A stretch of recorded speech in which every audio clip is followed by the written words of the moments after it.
Boa noite, queridos irmãos. A graça e a paz seja com todos.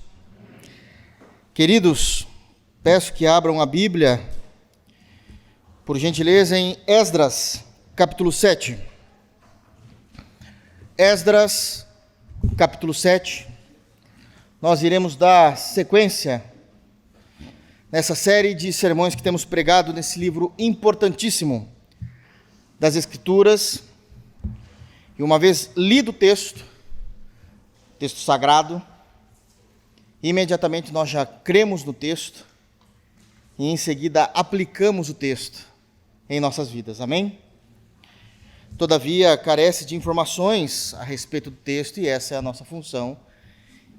E na graça do Espírito faremos isso, amém? Esdras, capítulo 7. Nós iremos ler, irmãos, os versos 25 a 28.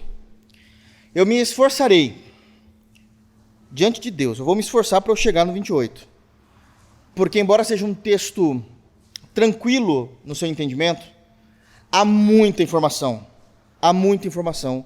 ou muitas informações nesse texto, nessa perícope, nessa parte desse texto bíblico que nós iremos pregar hoje com a graça de Deus.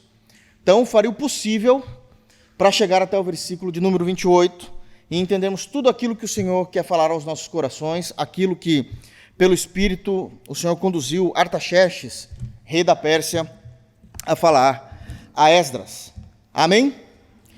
Se eu não conseguir, no próximo sermão, que Deus nos dê graça, nós terminamos. Mas eu vou fazer de tudo aqui para que a gente possa conseguir entender e terminar esse texto. Então, Esdras, capítulo 7, do verso 25 a 28. Todos acharam? E aquilo que eu sempre falo, eu peço novamente. Mantenham as Bíblias abertas. Nós precisamos entender a palavra de Deus. Nós precisamos conhecer a palavra de Deus. Diz assim o texto sagrado: palavras de Artaxerxes, rei da Pérsia. Palavras de Artaxerxes, rei da Pérsia, a Esdras. E ele diz o seguinte, a partir do versículo 25.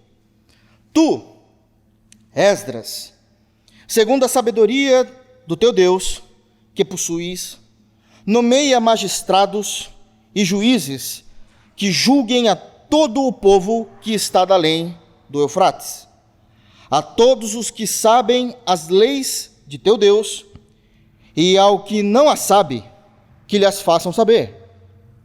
Todo aquele que não observar a lei do teu Deus e a lei do rei, seja condenado ou à morte, ou ao desterro, ou à confiscação de bens, ou à prisão. Bendito seja o Senhor, Deus de nossos pais, que deste modo moveu o coração do rei para ornar a casa do Senhor, a qual está em Jerusalém, e que estendeu para mim a sua misericórdia perante o rei, os seus conselheiros e todos os seus príncipes poderosos. Assim me animei, segundo a boa mão do Senhor, meu Deus, sobre mim, e ajuntei de Israel alguns chefes para subirem comigo. Amém. Feche teus olhos, vamos orar ao Senhor. Graças te damos, ó Senhor, por meio unicamente e exclusivamente de Jesus Cristo. Obrigado porque nós o amamos sabendo que o Senhor nos amou primeiro. Obrigado porque o Senhor cobriu de nós uma multidão de pecados. Obrigado pela infinita e perfeita obra de Cristo na cruz. Nós te damos graças, Senhor, porque o Senhor nos amou, entregando o seu Filho como cantamos hoje, porque de alguma forma o seu coração se moveu para salvar pobres e ínfimos pecadores, o qual nós somos. Tudo é graça. Não há nada que possamos oferecer a Ti, Senhor, vindo de nós mesmos, a não ser a nossa queda. Mas por meio de Cristo nós podemos lhe oferecer o mais perfeito louvor de homens e mulheres que foram regenerados e justificados diante de Ti. Obrigado também pela Tua palavra. Fala conosco por meio dela, exclusivamente por meio dela. Nos ajuda a entender os Seus princípios, os Seus mandamentos e a Tua doutrina. Abra, Senhor, os olhos de nosso coração para que possamos contemplar as maravilhas da Tua lei. É assim que nós oramos, no santo nome de Jesus. Amém. Queridos, nós estamos então na parte final do capítulo 7. Quero fazer aqui um breve resumo do que nós falamos até aqui. Nós estamos então pregando no livro de Esdras, e sabemos, já disse isso, já orientei os irmãos, que o livro de Esdras, quando foi escrito, ele foi dividido em duas partes. A primeira parte contempla do capítulo 1 até o capítulo 6. Essa é a primeira parte do livro. O foco da primeira parte é a reconstrução do templo de Jerusalém. Por que reconstruir o templo? Porque há mais de 100 anos atrás, do período que foi escrito Esdras, há mais de 100 anos atrás, Israel tinha sido invadido pelo Império Babilônico. E essa invasão foi uma invasão da qual Deus determinou. Deus determinou a invasão da sua cidade, a invasão para escravizar o seu povo, porque o seu povo estava vivendo de uma forma leviana, ímpia, carnal. E por muitos e muitos anos, e quando eu estou dizendo muitos e muitos anos, eu estou falando cerca de 300 anos, Deus estava orientando o povo dizendo: venham ao arrependimento. Então isso contempla várias gerações. Venham ao arrependimento. Vocês não estão vivendo da forma como eu quero. Mas o povo, como é sabido, não deu ouvidos. Muitas vezes a gente é igual. Nós parecemos muito com isso. E não foi dado ouvidos a Deus. E como juízo da parte de Deus, Deus enviou ao povo do sul, aqui é o reinado do sul, Deus enviou o Império Babilônico para que pudesse levar todo Israel cativeiro, isso é, como escravos, por 70 anos. Na teologia, na história bíblica, nós conhecemos esse período como os 70 anos de cativeiro. Os 70 anos de cativeiro babilônico. Isso está tanto na Bíblia como nos livros de história. Isso é um evento conhecido de todos. Passa-se os 70 anos, o povo de Deus começa a regressar da escravidão. Porque Deus levanta um homem chamado Ciro, rei da Pérsia. E Ciro vai libertar o povo da escravidão, dizendo que o povo deveria voltar à sua nação, Israel, especificamente em Jerusalém, capital. E ali na capital reconstruir o templo. Por que reconstruir o templo? Porque no Antigo Testamento, a adoração a Deus até então não era como se é hoje na Nova Aliança, em espírito e em verdade. A adoração era centrada no templo. Isso acontecia no templo. Então eles precisavam reerguer, restabelecer o templo, porque na invasão da Babilônia, tudo, quer templo, quer casas, quer comércios, tudo foi destruído. Havia apenas desolação em Israel. Havia apenas desolação em toda aquela região geográfica do povo de Deus. Eles retornam.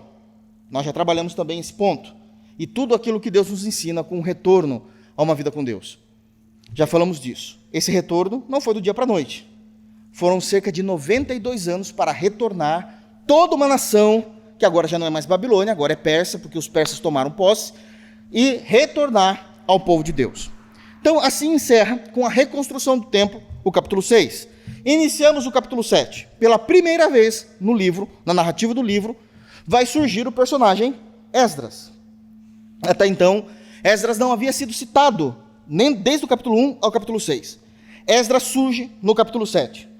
Esdras surge agora sendo apresentado a nós, historicamente, para que pudéssemos entender quem era Esdras. E todas as informações que nós temos a respeito de Esdras são informações que devem, de fato, servir como reflexões para o nosso cristianismo. Um homem santo, piedoso, cheio de Deus, cheio do Espírito Santo, levantado para ser sacerdote, então ele era da tribo de Levi, e trabalhando não apenas com isso, liderava o povo na segunda caravana de retorno. Não é todo mundo que voltou ao mesmo tempo, não dá para fazer isso. Então houve 3 retornos. A primeira caravana de Zorobabel, a segunda com Esdras e a terceira caravana, Neemias. É o próximo livro da Bíblia. É o próximo livro da Bíblia.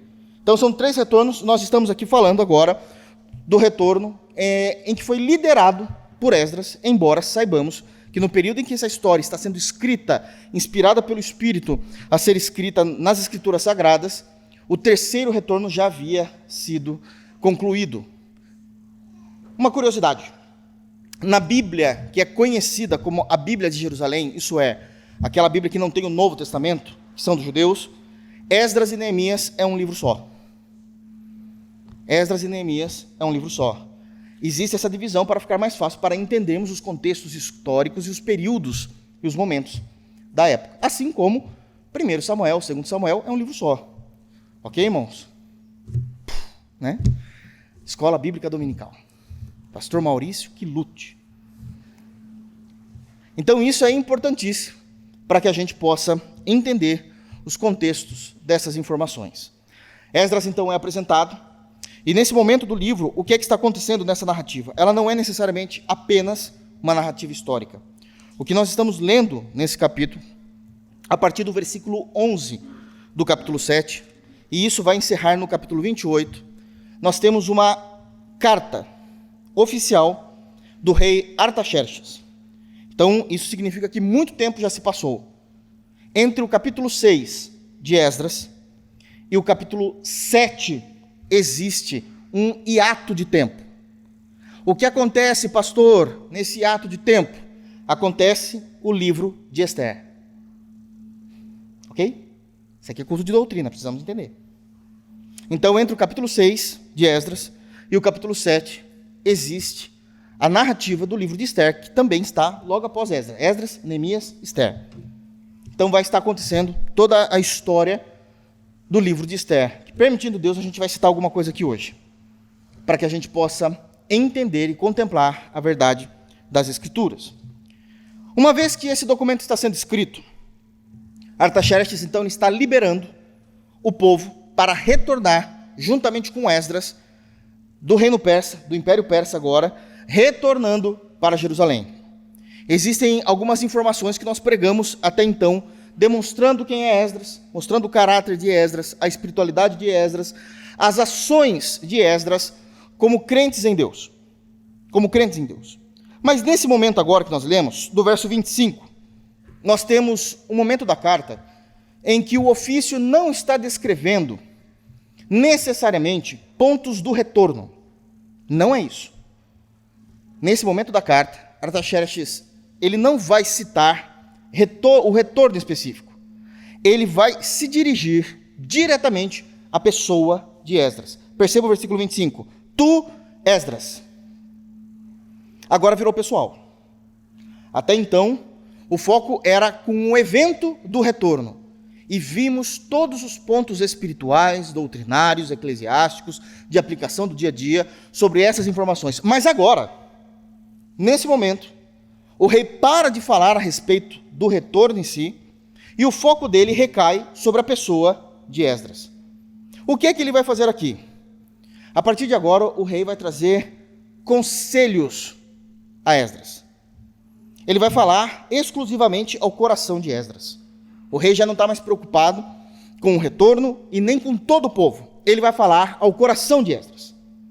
Como é essa narrativa e qual o objetivo, qual é o teor dessa conversa? Agora a conversa é de um líder para outro líder. Artaxerxes, na posição de rei do Império Persa, falando agora para o líder que está levando o povo de Deus de volta para casa. É uma conversa de gente grande. Uma conversa de pessoas sérias. Bom, quando eu falo uma conversa, é porque ele está falando isso a Esdras, mas Esdras não responde. Isso é uma carta que vai chegar a ele ainda. Então é um monólogo, mas direcionado à pessoa de Esdras. Mas um ponto interessante que nós temos aqui, nesse texto, é que ele vai começar essa fala através de aconselhamento de liderança. Aconselhamento de liderança. E dentro desses conselhos, nós temos princípios valiosíssimos dentro do reino de Deus e para a nossa vida diária. Porque é isso que a palavra de Deus nos faz. Ela nos instrui, nos exorta e nos educa nos princípios de Deus. É interessante e digno de nota aqui que Artaxerxes é ímpio. Artaxerxes não confessa a mesma fé dos judeus, muito menos a nossa, uma fé cristã. Mas é o Senhor que está movendo o coração do rei. Vocês se lembram da semana passada? Que nós lidamos com Provérbios 21, que o coração do rei está na mão do Senhor. E ele está então o tempo todo desenhando a história. E é exatamente isso que Deus está fazendo, usando a vida de Artaxerxes. Aliás, Esdras sabe disso e ele vai comentar sobre isso daqui a pouco, sabendo que é Deus que está o tempo todo no curso da história. Ok? Dito isso como introdução, agora a gente consegue ler o texto da forma como ele deve ser entendido e compreendido. E eu quero chamar então a atenção dos irmãos ao versículo 25. Vamos ler novamente? Só até a primeira parte do texto. Diz: Tu, Esdras, segundo a sabedoria do teu Deus que possuis. Tu, Esdras, segundo a sabedoria do teu Deus que possuis.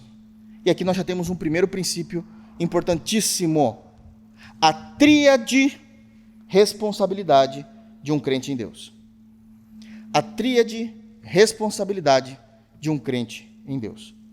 Todo o verso 25, ele começa sendo instruído a partir de conselhos. Eu li só o primeiro, mas aqui nós vamos encontrar três princípios daquilo que homens e mulheres de Deus devem ter no seu dia a dia.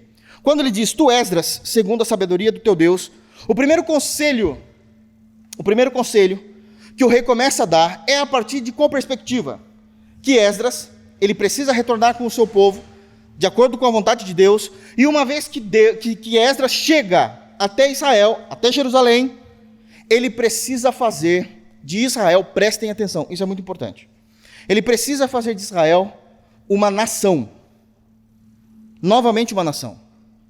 Porque desde que Israel foi destruído, Israel perdeu o senso do que era uma nação livre, perdeu o senso do que era viver numa comunidade livre, e Esdras precisava estabelecer em Israel uma nação soberana, da qual essa nação não estava mais debaixo do jugo de nenhum outro império, de nenhuma outra nação. E lembrem-se que foram 70 anos de cativeiro, mas cerca de 92 anos de retorno. Isso significa que existiram milhões de pessoas, judeus, que nasceram debaixo da escravidão. Eles nunca tinham presenciado o que era uma vida livre, uma comunidade livre. E eles precisavam aprender a viver novamente de acordo com aquilo que Deus queria que eles vivessem. E o primeiro conselho, então, que nós temos aqui, da tríade que Artaxerxes começa a dizer a Esdras é: seja sábio. A sabedoria de Deus. É interessante. É o primeiro ponto que ele diz. E tu, Esdras, segundo a sabedoria do teu Deus, que possuis. E ele cita então a sabedoria. Mas notem que Artaxerxes, o rei, ele não está simplesmente falando a respeito da sabedoria. Seja sábio. Ele não está falando isso no texto. Ele não está dizendo seja sábio. Ele está especificando a sabedoria. Ele está dando a fonte da sabedoria, segundo a sabedoria do teu Deus. Não é a sabedoria humana. É a sabedoria do teu Deus.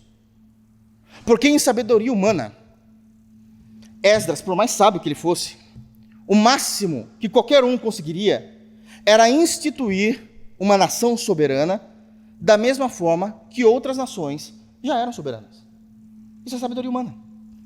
Mas não era esse o centro da vontade de Deus, não era esse o propósito de Deus para Israel. Não era.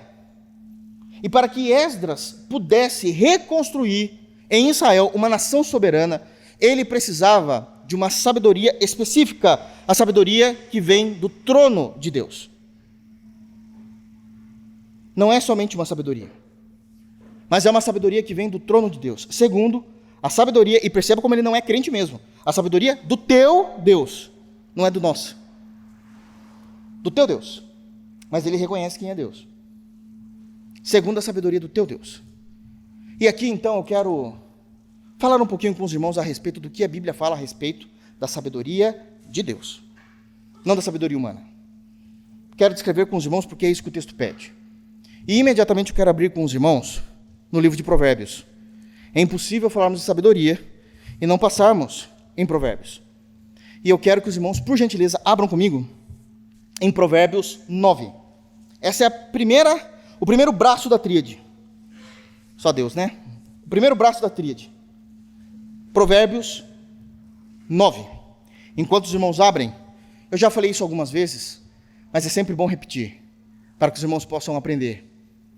De todos os livros da Bíblia, dos 66 livros, o livro de Salmos Aprendam isso em nome de Jesus. Nós precisamos entender pelo menos um pouquinho do livro Bíblia. O livro de Salmos e o livro de Provérbios não possuem capítulos. Não possuem capítulos. Então, nós nunca falamos, abra em Salmos, exemplo, tá? Abra em Salmos capítulo 1, capítulo 2. Cada salmo é um salmo. O capítulo é só dividido quando existe uma narrativa, essa narrativa é gigante, e eu preciso dividir isso. Cada salmo é um salmo. O Salmo 2 não depende do Salmo 1. Poderia ser ao contrário. O 2 está no lugar do 1 e o 1 está no lugar do 2. Não mudaria em nada, porque não é uma narrativa histórica. A mesma coisa acontece com o livro de Provérbios. Provérbios não tem capítulo, em nome de Jesus. Não tem. Aquilo que você vê como capítulo, que é comum, lá, Provérbios capítulo 9, por exemplo, não é um capítulo, simplesmente é um provérbio separado que Salomão escreveu. Salomão poderia ter começado com esse provérbio, lá naquilo que seria o capítulo 1. Não iria mudar em nada. Não é uma narrativa sequencial. Não é. Então, como é que a gente fala para abrir? Salmos primeiro, Salmos 47, Salmos 100. Não existe capítulo. E a mesma coisa com Provérbios. Provérbios 9. Amém? Aprenderam? Então vamos lá. Provérbios 9. E eu quero ler somente o versículo de número 10. Provérbios 9, versículo 10. E vamos ver o que a Bíblia fala sobre essa sabedoria do Deus de Esdras, que graças a Deus é o nosso Deus. Diz assim, Salomão, o homem mais sábio que já viveu sobre a terra, a respeito da sabedoria de Deus. O temor do Senhor é o princípio da sabedoria, e o conhecimento do santo é prudência. Agora deixa eu trabalhar um pouquinho esse texto com vocês, para que a gente possa entender. Quando Salomão escreve esse texto, ele está compreendendo a doutrina a respeito da sabedoria de Deus. A respeito da sabedoria de Deus. Não é sabedoria humana. E ele começa então dizendo que o temor do Senhor é o princípio da sabedoria. Vamos entender isso aqui agora de forma teológica, para que a gente possa entender. Primeiro, temor. O que é o temor a Deus, que todo crente em Jesus fala que possui? Nós precisamos definir essas coisas. O que é temor? O que é temor? Em primeiro lugar, temor não é medo. Temor não é medo. O crente em Jesus não tem mais o que temer diante de Deus no sentido de medo. Não há mais medo. Não porque nós somos bons. Para com isso. Isso é bobagem. Nós não precisamos ter mais medo porque pela graça de Cristo já não há mais condenação para os que estão em Cristo Jesus. Romanos, capítulo 8, versículo 1. Uma vez que entendemos que temor, a palavra temor na Bíblia, para os crentes, e unicamente para os crentes, não significa medo, como é que nós entendemos temor? Temor é uma reverência santa para com Deus. Temor é uma reverência santa para com Deus. Ok, pastor? Entendi. Temor é uma reverência santa. Só me fala uma coisa. O que é reverência? Como é que eu lido com isso? Então vamos lá. Reverência é toda atitude respeitosa e honrosa diante daquilo que consideramos sagrado, santo e puro. Reverência é toda atitude respeitosa e honrosa diante daquilo que consideramos sagrado, santo, puro, majestoso, e tudo isso Deus é. Tudo isso Deus é. O que nos leva a um outro entendimento. O que nos leva a um outro entendimento. Se reverência é uma atitude respeitosa e honrosa, irreverente não é uma qualidade positiva como o Brasil prega. Essa pessoa é irreverente. Significa que ela não tem uma atitude de respeito e nem honrosa. Como sempre, o Brasil gosta de destoar o sentido original das palavras. Geralmente, irreverente nós damos para as pessoas que são alegres, extrovertidas. Não, alegre é uma coisa, extrovertida é outra. Ser irreverente é faltar com respeito. É não ter a reverência correta. E o que o texto está dizendo é que o temor do Senhor, isso é, existe nos crentes em Jesus, salvos, redimidos, uma reverência, uma atitude de respeito e de honra diante do Deus que é santo, sagrado, puro e majestoso. Então chegamos aqui num acordo. É isso que ele está dizendo quando diz o temor do Senhor. Ele é, então, uma atitude de reverência diante de Deus.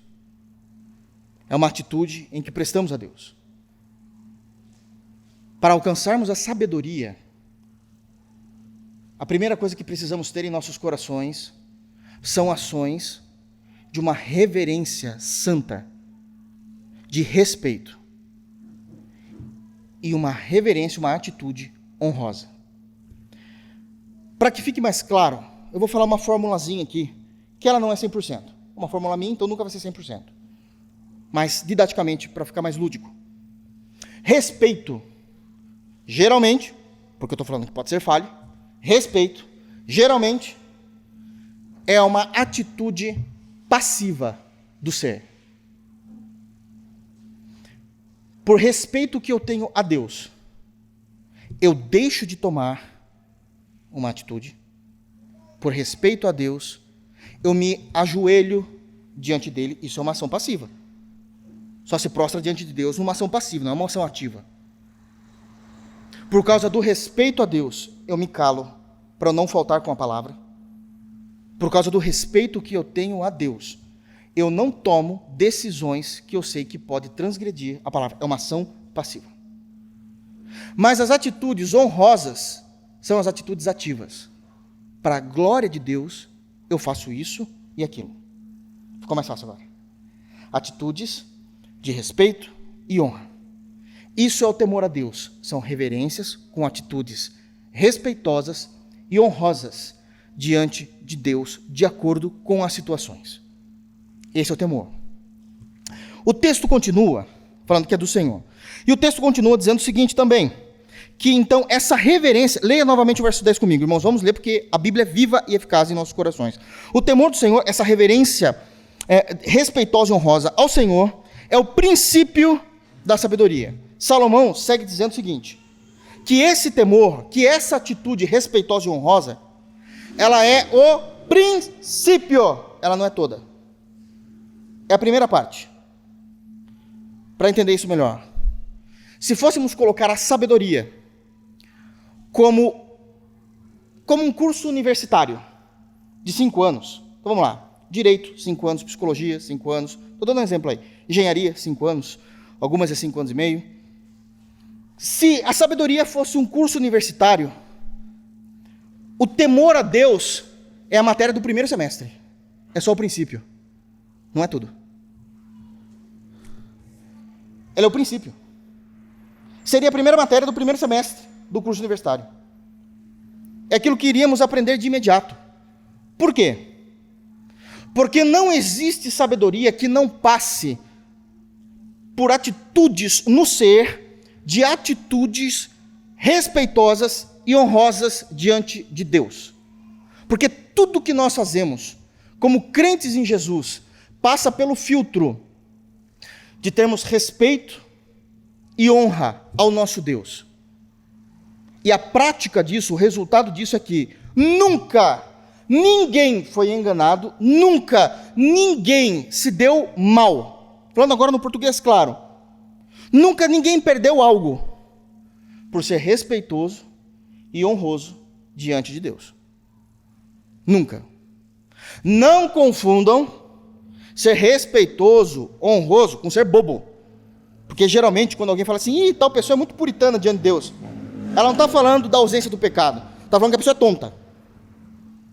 E isso é uma outra interpretação erradíssima do texto bíblico, de quem não conhece nada de linguística bíblica. A pessoa, está achando que a pessoa é inocente. Não. Você pode ter temor a Deus, ter atitudes de respeito e de honraria diante de Deus e ter posições firmadas. Isso nada tem a ver com ser bobo da corte. Nada tem a ver. São coisas totalmente distintas. Aliás, nem sei por que é que fizeram essa comparação. Porque na linguística bíblica não tem essa comparação. Então, o temor do Senhor, a reverência santa, cheia de respeito e honra por aquele que é majestoso, puro e santo, o temor do Senhor, ele é o princípio, é a primeira matéria de um curso universitário, do início de uma carreira universitária. É a primeira matéria da matéria do curso universitário, da sabedoria. E aí Salomão continua. E o conhecimento do santo é prudência. Enquanto que o temor do Senhor é a atitude respeitosa e honrosa diante de Deus, a prudência é o ato de se precaver. O ato de se precaver minuciosamente, para que não venhamos errar em pensamento, que não venhamos errar em nossos projetos, em nossos sonhos e principalmente em nosso agir, em nossas obras. Isso é a prudência. É o ato minucioso de se precaver. E a grande pergunta é, como é que a gente consegue se precaver, pastor? O texto diz que nós nos precavemos através do conhecimento que nós temos de Deus. Porque quando o texto fala no final do verso 10, o conhecimento do santo, Salomão está qualificando ao Senhor, chamando o Senhor de forma extremamente honrosa de que Deus é esse santo. Está com letra maiúscula, inclusive, aí na sua Bíblia. Então, o conhecimento de quem é Deus nos faz prudente. Por que é que o conhecimento de Deus nos faz prudente? Porque quando a gente começa a conhecer Deus através da sua palavra, que é assim que conhecemos a Deus, irmãos. Deus nos deu a sua palavra e Deus se revelou por sua palavra. Ninguém conheceria Jesus Cristo se não fosse pela Bíblia. Ninguém conheceria Deus se não fosse pela Bíblia. E até as heresias que criam a respeito de quem é Deus e quem é Jesus, eles precisaram da Bíblia para saber que existe Deus e Jesus. Então está falando da palavra. Está falando da palavra. O conhecimento de Deus revelado na palavra é que nos dá essa prudência. Por isso precisamos conhecer a Deus. O Deus da palavra. O Deus que quis se revelar a nós e ao seu povo pela palavra. É essa estrutura que Salomão, o homem mais sábio, está trazendo ao povo de Deus sobre sabedoria. Com o conhecimento de Deus. Bom, como é que isso funciona na prática? Imagina que esteja eu e mais um irmão conversando.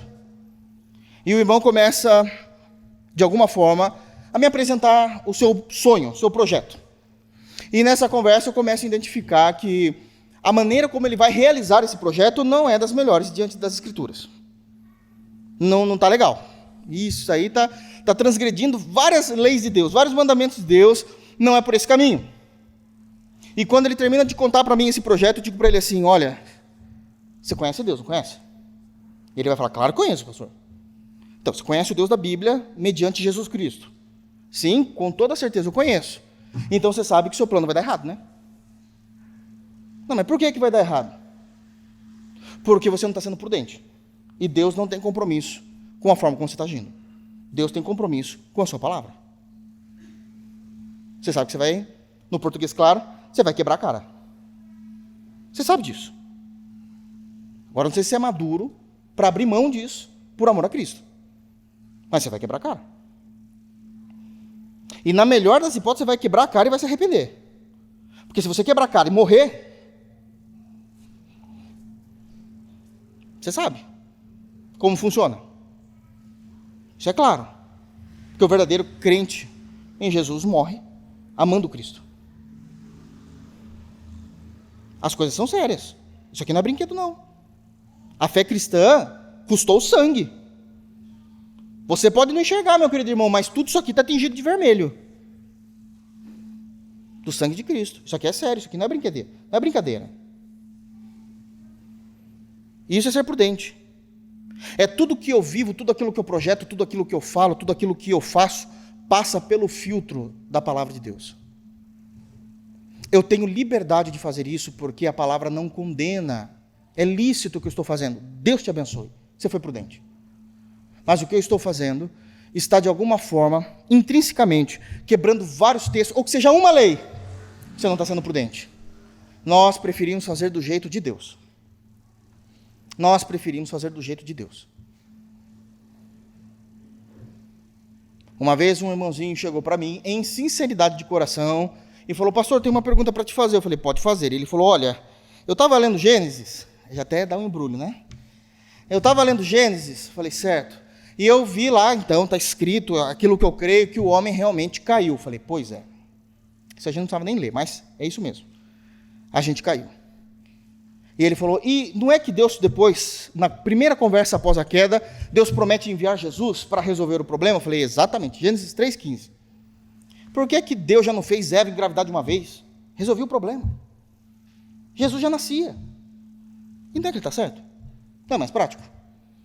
Claro que é mais prático.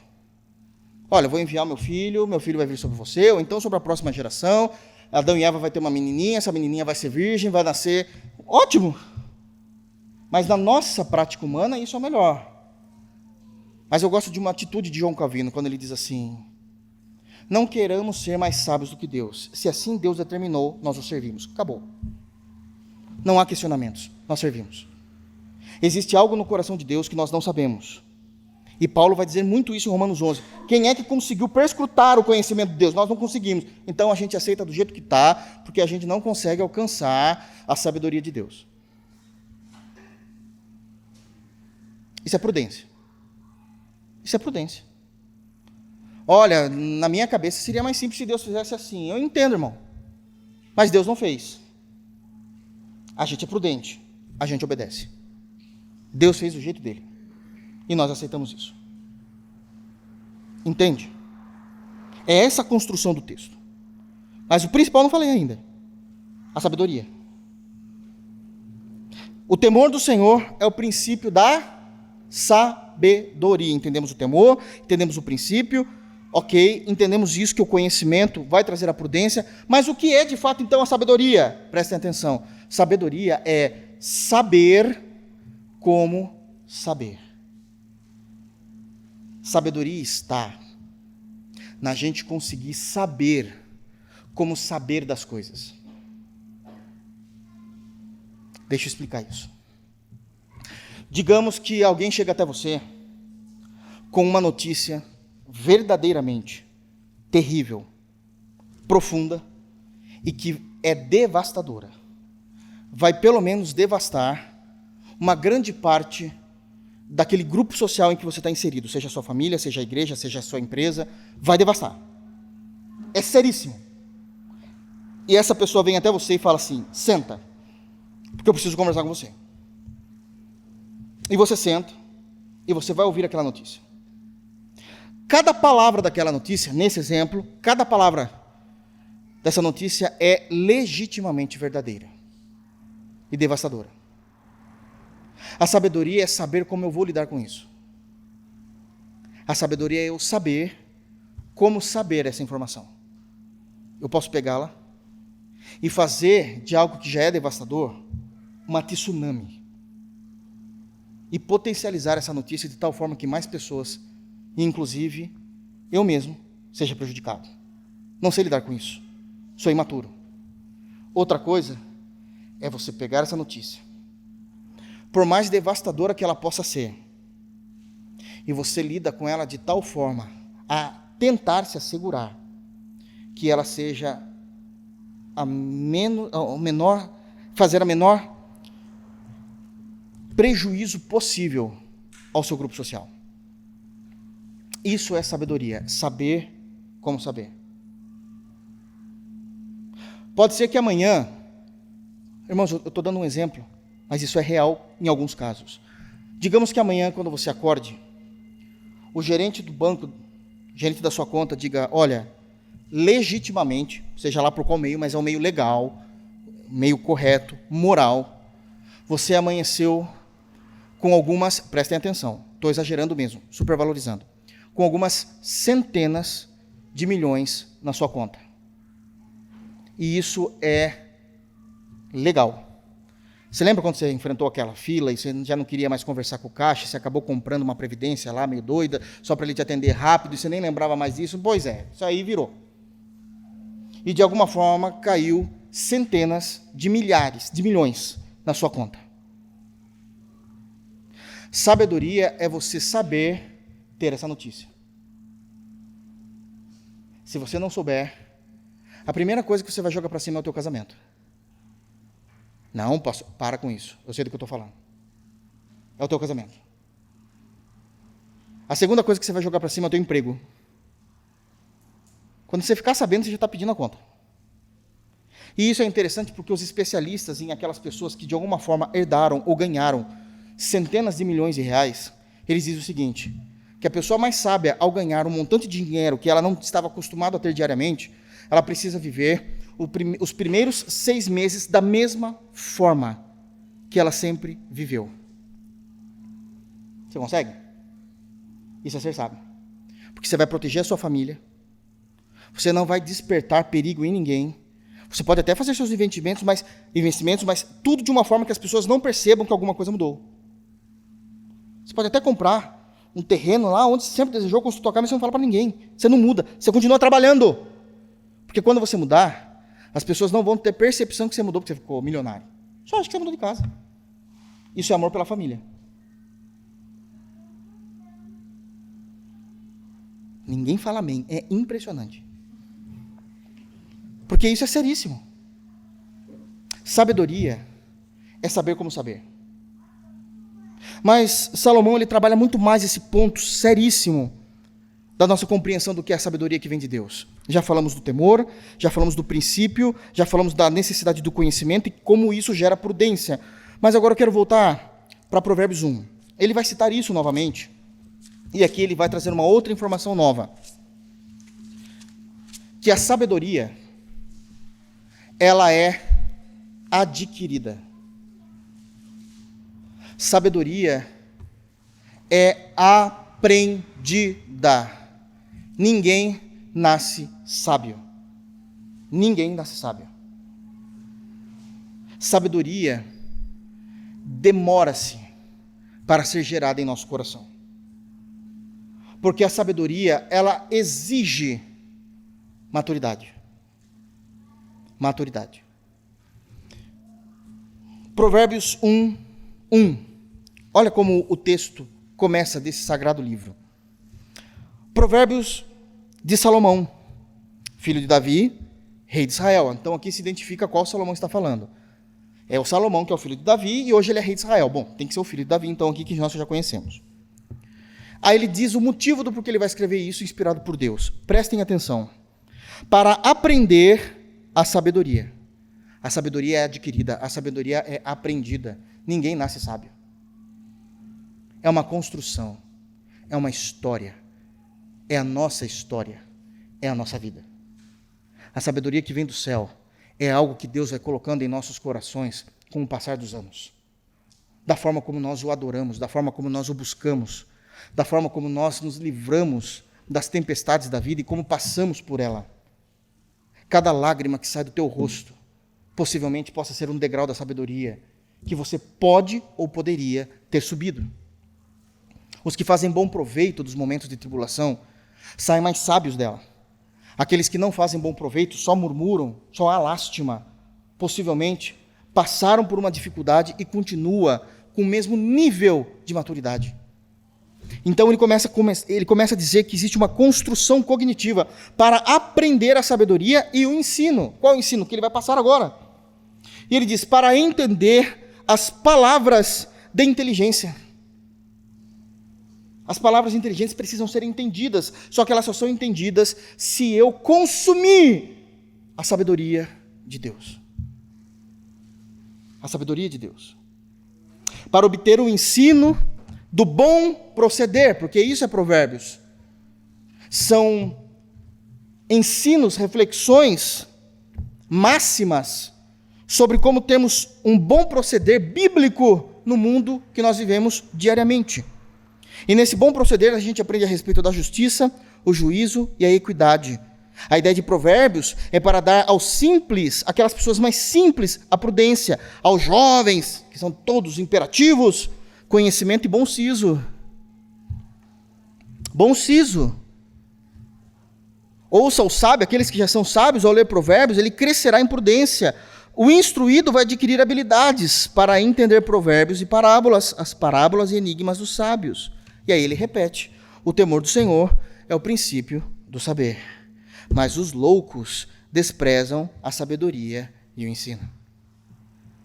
Isso é a sabedoria de Deus. Essa é a sabedoria que vem do trono de Deus. O princípio dela é o temor, uma atitude respeitosa e honrosa diante daquele que é majestoso, sagrado, puro e santo.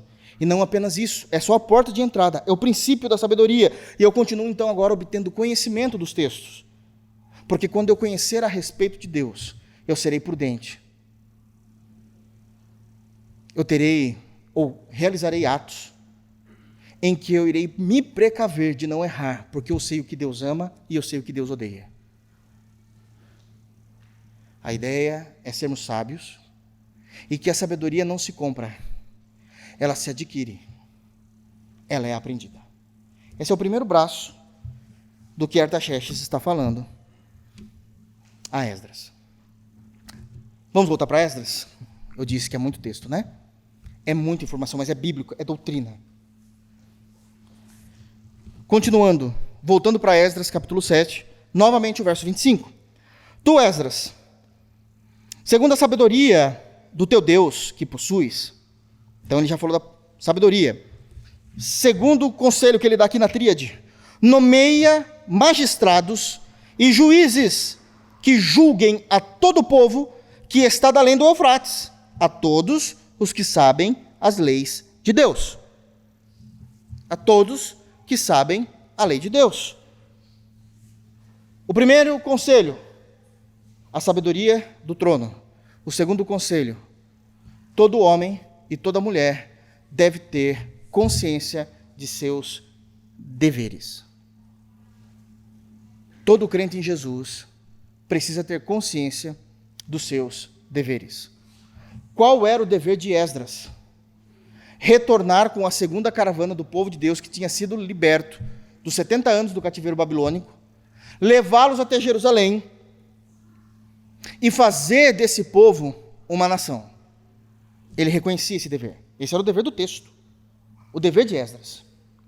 Fazer de Israel uma nova nação, restaurar como uma nação soberana. Para isso, ele precisava cumprir alguns deveres. O rei Artaxerxes, sábio, experiente já no cargo, vai dar uma orientação a Esdras. Primeiro, seja sábio de acordo com o seu Deus. Segundo, levantem homens que conhecem de lei e estabeleça leis em Israel. Por que Artaxerxes está falando isso? Porque não existe nação soberana sem leis. Não existe uma nação fortificada sem princípios. Não existe uma nação em progresso sem ordem. Não existe. Uma nação sem lei, sem ordem, sem progressos, sem homens magistrados que conheçam e estabeleçam a lei, essa nação se torna uma anarquia, uma bagunça. Cada um faz o que quer. Estou falando de Israel, tá, irmãos? Estou falando de Israel. Cada um faz o que quer. E Esdras precisava cumprir com o seu dever. E ele tinha consciência do seu dever. E assim ele fez. Mas, queridos, chegar em Israel, tudo depredado, tudo derrubado, e ainda estabelecer homens, estabelecer magistrados, homens de lei.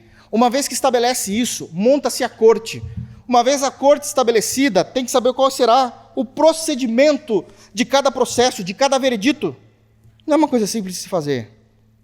Esse era um dever que levava anos, estabelecendo todas as leis, todos os princípios, como iria fazer, como iria ser julgado, como deveria ser as testemunhas. Isso não é uma coisa que se faz de um dia para a noite, não. Assim é com você e comigo. Nós precisamos reconhecer quais são os nossos deveres e saber que muitos dos nossos deveres não serão realizados em uma semana, em um mês e muitas vezes nem em um ano. Eu tenho que ter maturidade, então, para ter foco e não esmorecer nesse tempo que leva para cumprir os nossos deveres, como seres humanos e como crentes em Deus. Nós não podemos esmorecer. Montar uma corte dessa, montar um magistrado desse, não é tão simples, não é fácil. E muitas vezes, os nossos deveres, que nós temos consciência do que precisamos ser, do que precisamos fazer, de como precisamos correr com isso, por mais que venhamos correr, ainda levará muito tempo. Vai levar muito tempo. E eu não posso esmorecer. Vou falar um exemplo aqui que é simplesinho, porque é de conhecimento de todos. A pessoa chega para você e diz assim: então, meu irmão, meu desejo é ser médico. Legal, já começa com 6 anos. Só para ser clínico.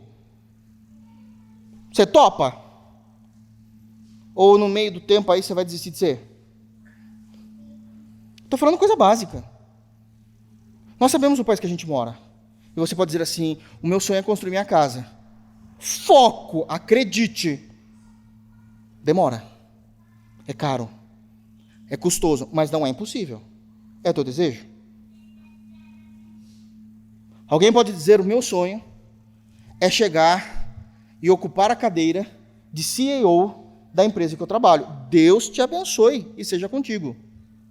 Você está preparado para saber que você vai entrar nessa jornada novinho e vai chegar na cadeira com cabelos brancos?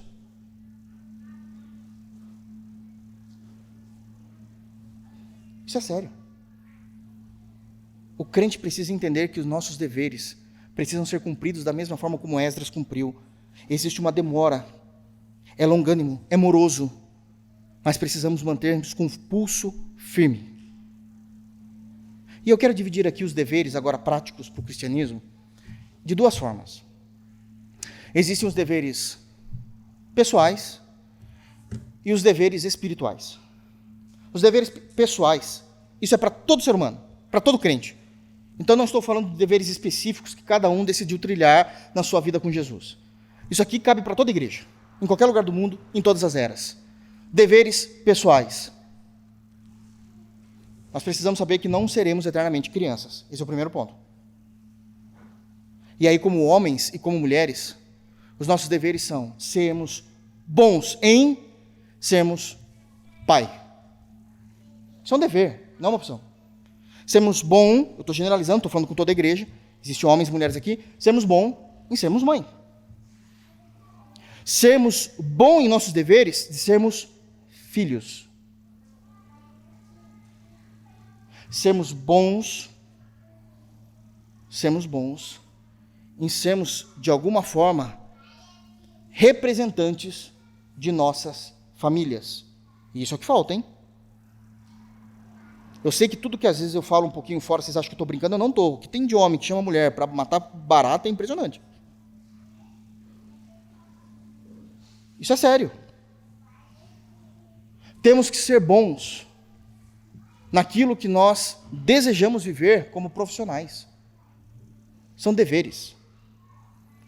Porque a Bíblia fala que nós teremos que ser bons profissionais. Está lá em Efésios, capítulo 6 isso. Isso não é brincadeira. Mas se eu não for empregado, mas eu for patrão, eu tenho que ser um bom patrão também. Está escrito lá também. Isso é claro. São deveres. Deveres em sermos provedores em nosso lar, deveres em cuidarmos da segurança da nossa família, deveres em também trazermos qualidade de vida para a nossa família. Qualidade de vida. Se você casou, você tem o dever de trazer qualidade de vida. Quando o marido ou quando a esposa pensam dizendo, não tem problema, é só colocar comida na mesa e está muito bom, você não compreendeu as Escrituras. Você não compreendeu as Escrituras. Porque as Escrituras ensinam que o pai precisa dar qualidade de vida à sua casa. E o tempo todo. Eu não estou dizendo quando situações de força maior te impedem. Eu sei que existem situações de força maior, que fala, agora estou desempregado, aconteceu uma situação terrível, uma doença me acometeu. Eu estou falando na normalidade do dia. Na normalidade do dia. Isso é sério. Mas também tem os deveres espirituais. E é difícil para um pastor pregar sobre deveres espirituais, porque as expressões que nós usamos já são tão batidas em séculos de igreja, que parece que já não tem mais o mesmo peso. Mas eu dou um exemplo. Qual é um dever espiritual? Ter vida com Deus. E alguém diga, mas isso é óbvio, não precisa falar. Claro que eu preciso. Porque vida com Deus não é vir no culto. Vida com Deus é ter uma vida íntima de relacionamento com Deus durante toda a minha existência. Eu venho no culto para congregar com os meus irmãos e adorar a Deus em espírito e em verdade, mas lá fora eu tenho vida com Deus. No meio dos meus amigos de faculdade eu tenho vida com Deus, dos colegas de trabalho eu tenho vida com Deus, da minha família que é ímpia eu tenho vida com Deus. O meu quarto é testemunha do que é vida com Deus. Do que é vida com Deus. Nós precisamos e temos os nossos deveres na oração. E alguém pode também dizer, isso é óbvio, mas não é. Porque a tua carne levanta todos os dias querendo impedir você de orar. É uma luta entre a carne e o espírito. Mas homens e mulheres de Deus têm vida de oração, de se derramar diante de Deus, contemplar a sua beleza, adorá-lo por aquilo que Deus é. E sabemos que é Ele o nosso porto seguro, onde nós iremos apresentar as nossas petições e necessidades diárias. Deveres espirituais, leitura da palavra. Nós precisamos ler Bíblia. Os irmãos sabem o quanto eu amo ler. Os irmãos sabem que a nossa igreja tem uma biblioteca. Se alguém precisar emprestar, alugar um livro da biblioteca, fala com o Mateus. O Mateus é o responsável. Mas crente, não substitua a leitura da Bíblia por livro nenhum. Não leia mais livros do que você lê a Bíblia. Não deixe que todo entendimento que você tem das Escrituras venha de cabeças de outros homens apenas. Tenha você a sua experiência com a leitura da Bíblia.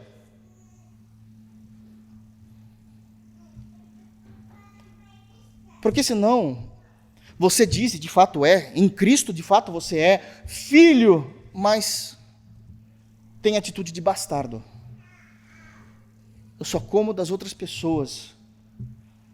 Existe um pai com um anel na mão, com roupas limpas, que tem um boi cevado para você. Você não fica do lado de fora da grade olhando o que os outros comeram. Você pode comer. Isso é importantíssimo. Pastor, você é contra livro? Se alguém falar isso é porque não me conhece. Uma besteira. Eu só estou dizendo qual é o princípio, qual é a regra.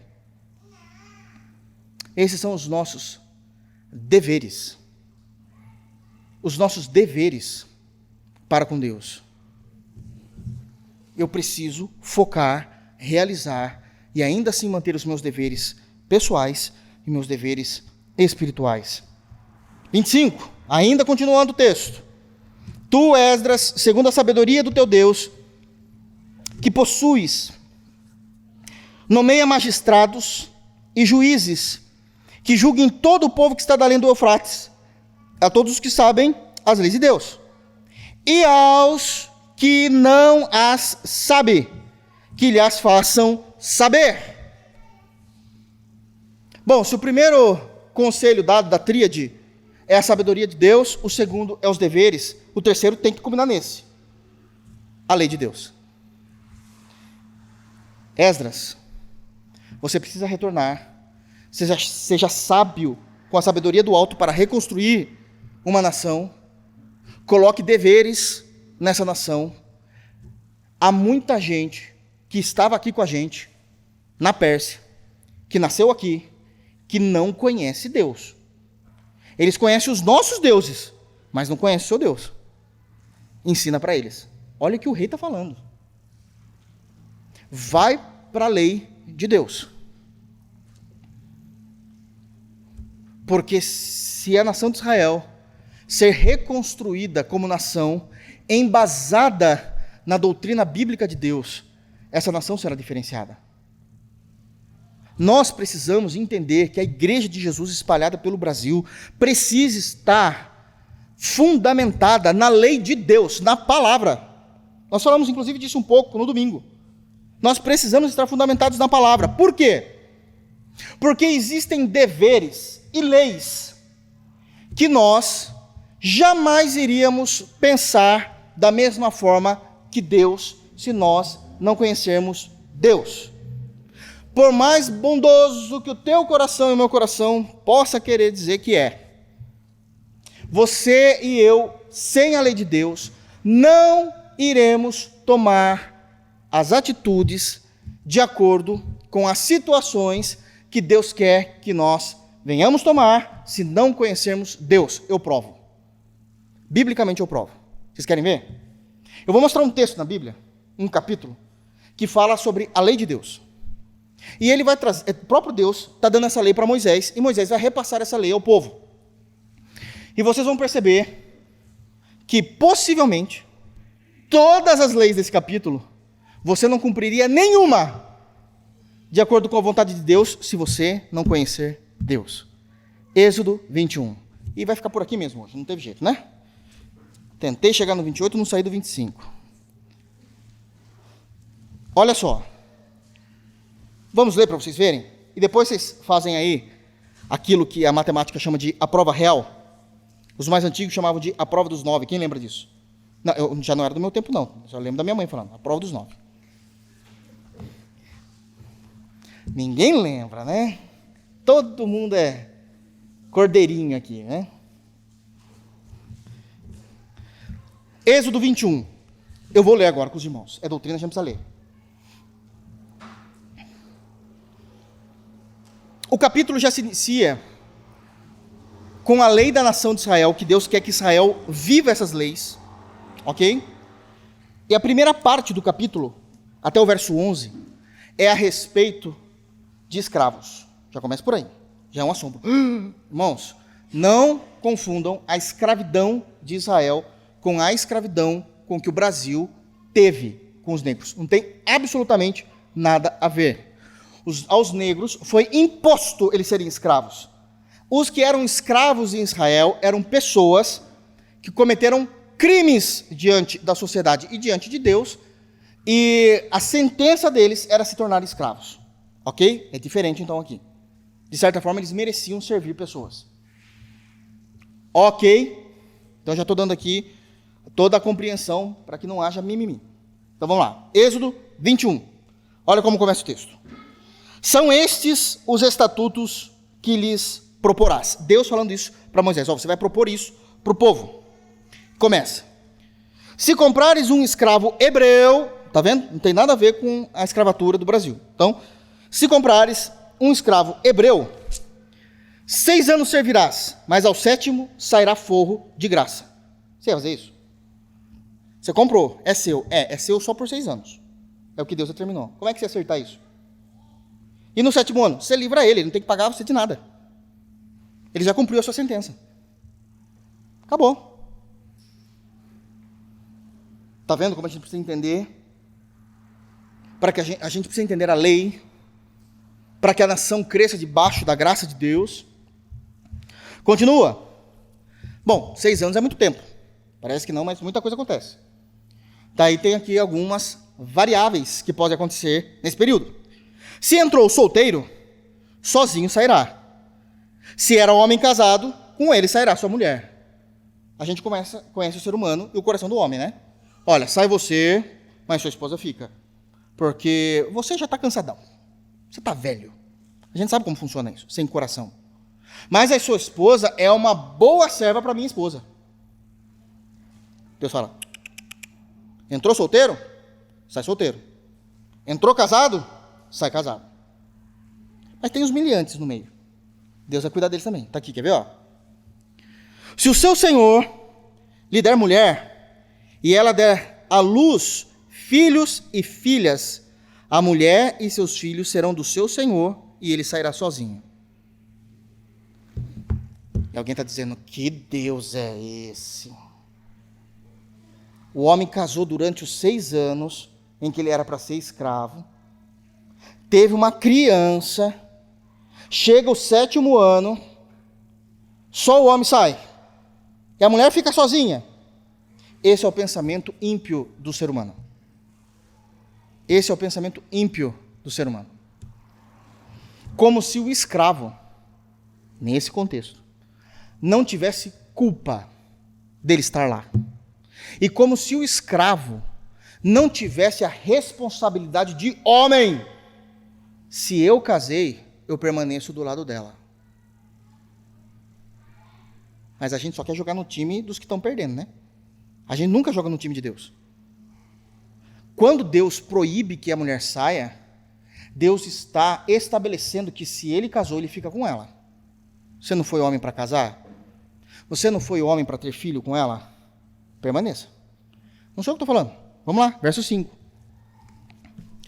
Porém, se o escravo expressamente dizer: eu amo meu senhor, minha mulher, meus filhos, não quero sair forro, então o Senhor o levará aos juízes, porque é uma nova lei ali que está se fazendo, então, nesse caso, e o fará chegar à porta ou à ombreira, ali da propriedade, e o seu senhor lhe furará a orelha com uma sovela, e ele o servirá para sempre. Por que ele vai servir para sempre? Porque é nesse trabalho que ele vai dar comida e sustento para sua esposa. Os escravos aqui recebiam, tá, irmãos?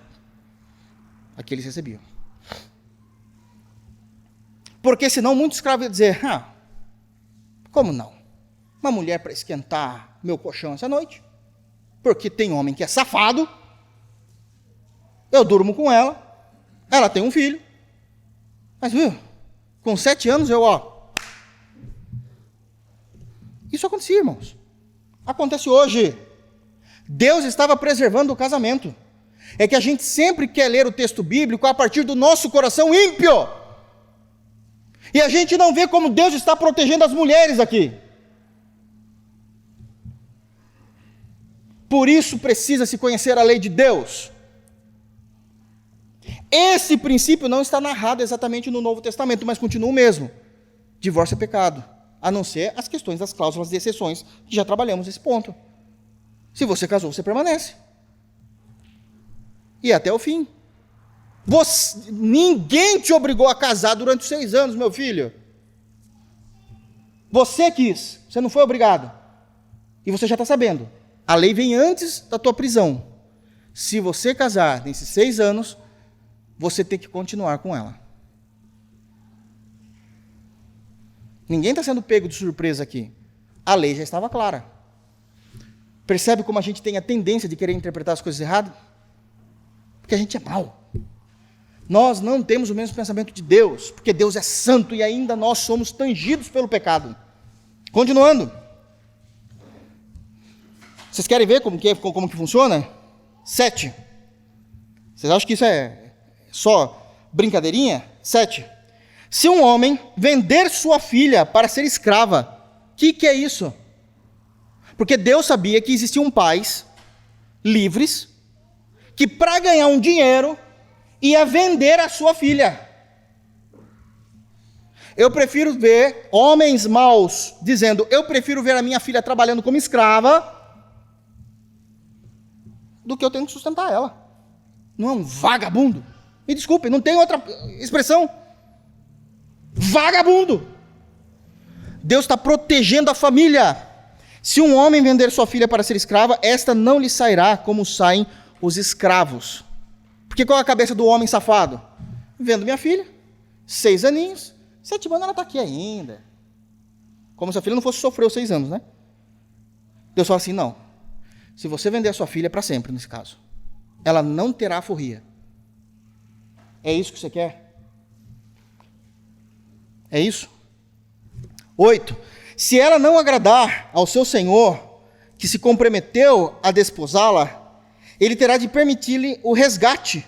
Não poderá vendê-la a um povo estranho, pois será isso deslealdade para com ela. O que é isso?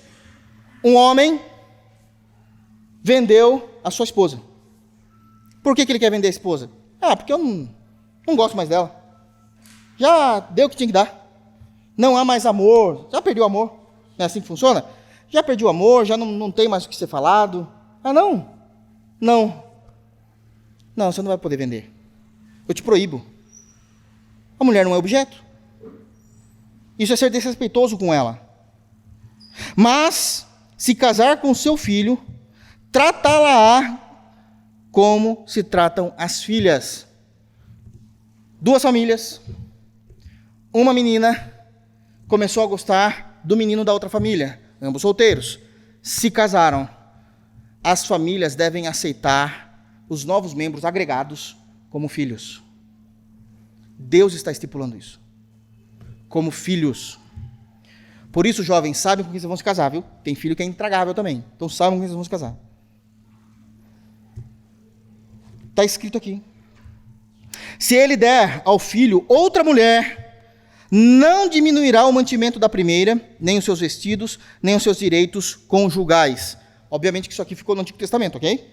Porque Deus estava estabelecendo a lei ainda. Hoje, qual que sempre foi o padrão de Deus? Deus criou Adão e Eva. O casamento é heterossexual, Adão e Eva. É monogâmico, é Adão e Eva. Não é Adão e Ivo e Eva. Tá certo? Não é Adão, Eva e Maria. Esse é o princípio. E é um casamento de formato espiritual, porque os dois se tornam uma só carne. Ok? Ok, irmãos? Mas aqui o homem já pecava. Ah, filho, pode ter outra mulher. Ah, você quer ter outra mulher? Você não pode diminuir a qualidade de vida da primeira. Não é para ficar emprestando a roupa de uma e a roupa de outra, não. Você quer ter 2 mulheres? É roupa nova para as duas. É viagem para as duas. É colar para as duas, isso era comum naquela época. É anel para as duas, não é para uma ficar usando a outra, não. Seja homem, rapaz. Tenha culhões. Se não lhe fizer estas 3 coisas, ela sairá sem retribuição, nem pagamento e nem dinheiro. Pode haver o divórcio, você será humilhado e ainda vai sair sem nada. Eu poderia continuar aqui acerca da violência. Tem muito mais coisas, mas não posso, não tenho mais tempo. Mas o que eu quero dizer com isso? Que Deus estabeleceu leis que precisam ser seguidas. Leis que precisam ser seguidas. Só vou ler a 12 e a 13, porque isso me servirá para o sermão da semana que vem. Aqui no caso já da violência. Encerra-se a ideia de escravos, vem a violência. Quem ferir o outro, de modo que este morra, também será morto. A Bíblia aprova sentença de morte. A Bíblia aprova sentença de morte. É Deus falando. Se o camarada assassinou alguém, este deve ser morto. Este deve ser morto. Pastor, mas isso é o Antigo Testamento. Vamos para Romanos, então? Vamos ver isso no Novo? Pronto, então a gente vê no Novo. Você quer no Antigo, quer no Novo. Romanos, capítulo 13.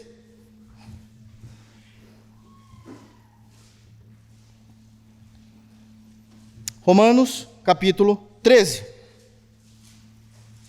Todos acharam? Eu encerro. Olha o que diz. Romanos 13. Todo homem esteja sujeito às autoridades superiores. Os magistrados. É a ideia aqui que está se falando em Esdras. Porque não há autoridade que não proceda de Deus. Não está falando que as pessoas que estão em autoridade são de Deus. Está dizendo que a hierarquia que Deus estabeleceu veio de Deus. A hierarquia, o modelo, procede de Deus. E as autoridades que existem foram por eles instituídas. Esse modelo de autoridade. Paulo está falando aqui, inclusive, do Império Romano. E o Império Romano não tinha nada de Deus, né? De modo que aquele que se opõe à autoridade, obviamente que Paulo não está levando em consideração aqui que tem autoridades que são corruptas, tá? Está levando no princípio de Deus aqui, de autoridades corretas com o que fazem. Então, de modo que aquele que se opõe à autoridade resiste à ordenação de Deus. Deus estabeleceu essa ordem que as autoridades estão aí, que se necessário elas podem matar. E os que resistem trarão sobre si mesmo condenação. Essa condenação não é inferno, não. Essa condenação é da prisão, do juízo, do veredito do juiz. Porque, leia, irmãos, está no texto bíblico. Os magistrados não são para temor quando se faz o bem. Ué, se você é um homem correto, uma mulher correta, você não tem que temer a polícia, em outros, né, de uma forma simples. E sim quando se faz o mal. Queres tu não temer a autoridade? Faz o bem e terás louvor delas, visto que a autoridade é ministro de Deus para o teu bem. A autoridade está aqui para proteger a sociedade. É assim que deveria ser. se não fossem essas leis largas e frouxas do Brasil. As autoridades estão aqui para defender a sociedade. Entretanto, se fizerem o mal, teme as autoridades. Porque não é sem motivo que ela traz a espada, pois é ministro de Deus, vingador para castigar o que pratica o mal. Não tinha armas de fogo na época, ok? Então eles têm espada. Por quê? Se precisar, eles vão te matar. Porque eles são vingadores da parte de Deus. Pena de morte é bíblico. Mas, pastor, está lá no 8º mandamento, não matarás. Pelo amor de Deus, irmãos, não matarás você não pode cometer homicídio. Homicídio, nós não podemos cometer homicídio, isso é claro. Mas legítima defesa. Se alguém entrar na minha casa e querer fazer alguma coisa com a minha esposa e com a minha filha, é tiro na cabeça, sem misericórdia. A minha família vai ser protegida. Simples assim. Porque isso é bíblico tanto no Antigo como no Novo Testamento. Se as leis não fossem frouxas, e eu termino por aqui, eu não tenho mais tempo. Se as leis não fossem frouxas, todo assassino deveria morrer. Você ia ver como iria cair a mortalidade por homicídios em nossa nação. Mas a gente escolheu ir por um caminho que não é de Deus. Não. Tem os direitos humanos, dá o melhor para eles, e quem sofre são os homens de bem. Que Deus nos abençoe. Em Cristo Jesus. Vamos ficar de pé, vamos orar. Semana que vem nós terminaremos esse texto, terá muito mais informações, é muito mais coisa para ser falado. Amém? Feche os teus olhos, vamos orar e nos despedir em paz na graça de Deus.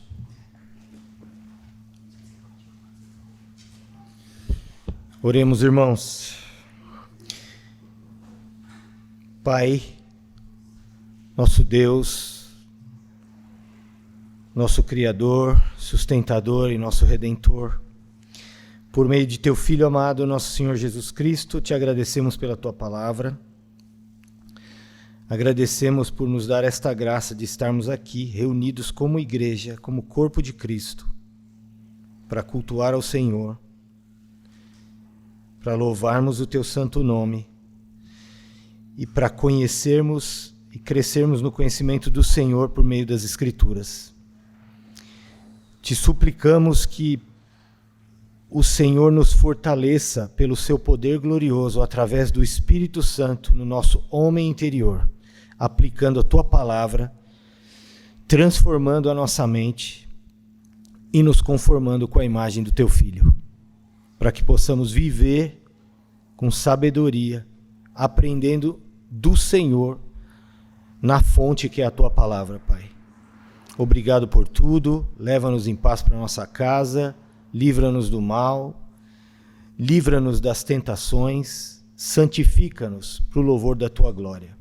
Nós oramos a Ti em nome do Senhor Jesus. Amém.